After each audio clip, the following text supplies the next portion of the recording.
Avant de commencer, un petit tuto pour mieux apprécier la vidéo. Donc vous pouvez mettre pause et faire lecture, mais vous pouvez aussi modifier la vitesse de la vidéo. Si vous pensez que je vais trop vite, vous pouvez ralentir le débit. Si cela ne va pas assez vite, vous pouvez augmenter le débit. Ensuite, si vous voulez couper la lecture en plusieurs fois parce que vous trouvez la vidéo trop longue, il y a un chapitrage qui est présent dans la présentation de la vidéo. Donc vous pouvez directement aller au chapitre sur lequel vous vous êtes arrêté. De temps en temps, il y a des compléments d'information. C'est quand il y a le logo I, donc le logo information, qui apparaît en haut à droite de l'écran. Vous pouvez cliquer dessus et le mettre dans un autre onglet en attendant de finir la vidéo. Ou vous pouvez mettre pause et aller regarder l'autre vidéo également. Je vous souhaite une bonne écoute. Bonjour, nous voici dans un point divagation en philosophie, c'est-à-dire un cheminement de pensée. Le sujet qui nous intéresse ici, c'est le temps. Nous savons qu'il y a des choses qui changent, des choses qui passent. Il y a un quelque chose qui s'écoule et que l'on appelle le temps. On sait qu'on ne peut pas revenir en arrière. Cela s'appelle l'irréversibilité. Stephen Hawking aura caractérisé ça comme la flèche du temps, dans un livre assez célèbre qui s'appelle Une brève histoire du temps. Donc Stephen Hawking est un physicien et cosmologue anglais, né en 1942 et décédé en 2018. Dans ce livre, il y parle du principe de la thermodynamique. Le temps serait une accumulation d'éléments qui tend vers le chaos ou le désordre. Par exemple, lorsqu'une tasse tombe, il est impossible pour nous de la réparer et de lui faire retrouver son état d'avant. Nous reconnaissons trois choses dans le temps. Nous reconnaissons un passé, un présent et un avenir. Le passé, c'est le souvenir ou la mémoire pour un individu. Le présent, c'est notre vécu, c'est l'instant, c'est cet immédiat dans lequel nous sommes. Et l'avenir, c'est tout simplement l'anticipation. Le temps, c'est aussi la connaissance ou la reconnaissance d'un rythme. On parle de temps en musique. On parle aussi du temps ou du rythme dans les saisons et à la météo. Ces deux derniers points sont nécessaires au fonctionnement du monde. C'est ce qui produit le changement. Nous ne pouvons pas en dire beaucoup plus sur le temps. C'est ainsi que notre problème sera de savoir comment caractériser le temps et comment il est possible que le temps existe. Première partie, les conditions de possibilité du temps. Je vais commencer par un extrait des Confessions de saint Augustin. Donc saint Augustin est un théologien et philosophe romain issu de la noblesse et né en Algérie. Il est né vers 354 et il est mort vers 430. Il n'y a donc point eu de temps où tu n'aies fait quelque chose, puisque tu avais fait le temps lui-même. Et aucun temps ne t'est coéternel, puisque tu es immuable. Et si le temps participait à cette immutabilité, il cesserait d'être temps. Qu'est-ce que le temps ? Qui pourra l'expliquer clairement et en peu de mots ? Qui pourra, pour en parler convenablement, le saisir par la pensée ? Cependant, quel sujet plus connu, plus familier de nos conversations que le temps ? Nous le comprenons très bien quand nous en parlons. Nous comprenons de même ce que les autres nous en disent. Qu'est-ce que le temps ? Si personne ne me le demande, je le sais. Si je cherche à l'expliquer à celui qui m'interroge, je ne le sais plus. Cependant, j'affirme avec assurance qu'il n'y aurait point de temps passé si rien ne passait, qu'il n'y aurait point de temps à venir si rien ne devait succéder à ce qui se passe, et qu'il n'y aurait point de temps présent si rien n'existait. Il y a donc deux temps, le passé et l'avenir. Mais que sont-ils ? Puisque le passé n'est déjà plus et que l'avenir n'est point encore. Quant au présent, s'il était toujours présent et ne tombait point dans le passé, il ne serait plus le temps, mais l'éternité. Or, si le présent n'étant que parce qu'il tombe dans le passé, comment pouvons-nous dire qu'il est, lui qui n'a d'autre cause de son existence que la nécessité de la perdre bientôt ? Donc, nous ne pouvons dire avec vérité que le temps existe que parce qu'il tend à n'être plus. L'auteur ici s'adresse à Dieu dans un monologue. Cela s'appelle une prosopopée. Dieu, c'est la condition de possibilité du temps, puisqu'il en est le créateur. Un créateur qui est hors du temps. Dieu est éternel. Il n'a ni commencement, ni fin. Il ne faut pas confondre éternel et sempiternel. Quelque chose de sempiternel commence, mais ne finit pas. Nous connaîtrions donc le temps, mais il est indicible. Quand on nous demande ce qu'est le temps, on n'arrive pas à répondre. On a donc conscience d'un temps qui passe, du fait que des choses existent. Augustin utilise des questions rhétoriques, c'est-à-dire des questions qui n'attendent pas de réponse. C'est un mode d'argumentation. Qu'est-ce que le temps ? Une question à laquelle on ne peut pas répondre. Ainsi, le présent se remarque par ce qui est. Quand ça n'est plus, c'est le passé. Quand ça n'est pas encore, c'est l'avenir. Mais le présent n'existerait pas non plus. S'il ne tombe pas dans le passé, il n'y aurait pas de temps. La condition de possibilité du temps, c'est un présent qui sombre dans le passé. Nous vivons tous sous cette catégorie du temps. Mais quel est notre rapport individuel à celui-ci ? Nous en arrivons à notre deuxième partie, moi et le temps.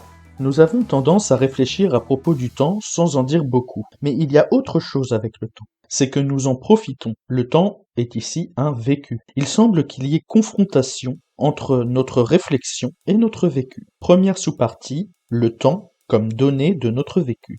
Le temps devrait être une expérience authentique, un vécu que nous ne réfléchissons pas forcément. Le problème est que l'homme a tendance à intellectualiser le temps, à créer des divisions et des discours. Le temps devient alors contre-intuitif, quelque chose qui n'est plus aussi évident. Bergson en aura fait une critique dans Les données immédiates de la conscience. Bergson est un philosophe et diplomate français, né en 1859 et mort en 1941. Nous remarquons qu'il y a deux types de temps, un qui est un vécu et un autre qui est quelque chose de composé avec des éléments que nous calculons et que nous quantifions. Bergson va séparer le quantitatif et le qualitatif. Le quantitatif, c'est l'accumulation de choses homogènes. Le qualitatif, ce sont des qualités successives non homogènes. Selon cette division, il y aurait deux manières de penser le temps. Un temps homogène et mesurable, qui serait la juxtaposition ou l'accumulation d'éléments conventionnels et abstraits, c'est-à-dire sans réalité. On impose 60 secondes font une minute, 60 minutes font une heure, etc. Il y a une illusion du temps. Ce n'est pas une qualité, mais un instrument de mesure. Ce temps n'est qu'un moyen qui sert au concept et à la science. Cela donne une spatialisation du temps. Ici, Bergson prendra l'exemple d'une horloge sur laquelle on voit l'aiguille bouger. Et à côté de cela, ou plutôt en opposition à cela, il y aurait un temps non homogène, une durée pure,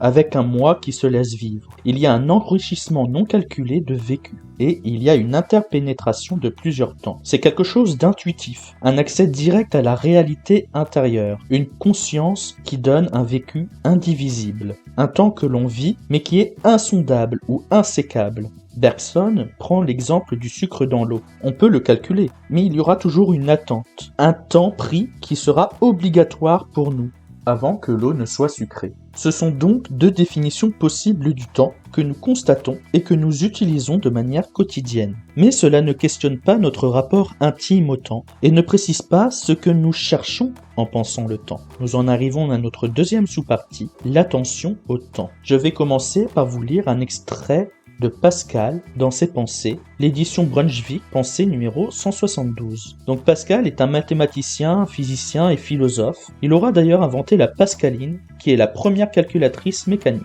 Nous ne nous tenons jamais au temps présent. Nous anticipons l'avenir comme trop lent à venir, comme pour hâter son cours. Or, nous rappelons le passé pour l'arrêter, comme trop prompt, si imprudent, que nous errons dans les temps qui ne sont pas les nôtres. Et ne pensons point au seul qui nous appartient, et si vain que nous songeons à ceux qui ne sont plus rien, et échappons sans réflexion au seul qui subsiste. C'est que le présent, d'ordinaire, nous blesse. Nous le cachons à notre vue, parce qu'il nous afflige. Et s'il nous est agréable, nous regrettons de le voir échapper. Nous tâchons de le soutenir par l'avenir, et pensons à disposer les choses qui ne sont pas en notre puissance pour un temps où nous n'avons aucune assurance d'arriver. Que chacun examine ses pensées, il les trouvera tout occupées au passé et à l'avenir. Nous ne pensons presque point au présent. Et si nous y pensons, ce n'est que pour en prendre la lumière pour disposer de l'avenir. Le présent n'est jamais notre fin. Le passé et le présent sont nos moyens. Le seul avenir est notre fin. Ainsi, nous ne vivons jamais, mais nous espérons de vivre. Et, nous disposons toujours à être heureux, il est inévitable que nous ne le soyons jamais. Pour Pascal, nous ne ferions pas attention au temps présent. On anticipe le futur pour faire passer le temps, et on retient le temps en se souvenant du passé. Ce sont des temps qui ne seraient pas les nôtres, parce que notre mode d'existence, c'est le présent. Mais le présent peut être douloureux, et quand il est agréable, on est triste quand il passe. Nous pensons que nous vivrons notre présent dans l'avenir, mais nous ne sommes pas sûrs d'y arriver. Quand on réfléchit sur soi, on pense à son passé, ou on pense à ce qu'on va faire. Ce n'est pas le présent. Le présent est négligé, il n'est pas notre fin. On considère que notre fin, ce sont nos objectifs ou notre motivation.